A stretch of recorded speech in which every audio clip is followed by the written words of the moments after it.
I have three 3D printers. You know, when I go into a hobby, I tend to go deep into a hobby. The idea is always there, like, I got this stuff, what can I do? What can I use it for? And in the case of emergency like this, or being stuck at home or whatever, you immediately start looking around and saying, okay, I have this capacity.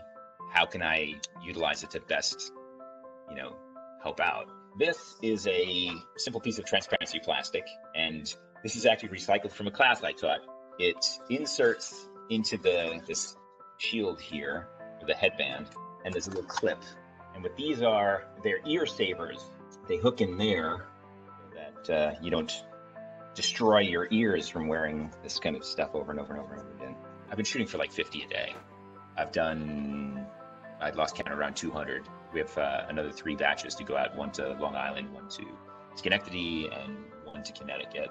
They're all going out there as quick as I can, as quick as we can get them out, to let them know that somebody's out there caring about their safety and so on. If you have a 3D printer, you can find online, like who in your area is accepting donations, who needs things, what do they need, what are they looking for. I guess it's part of the mentality of being a maker. It's not just fun to do it. You're doing it because, you think there's a need, there may be a need, self-sufficiency and being able to provide and being able to do your part or do whatever you can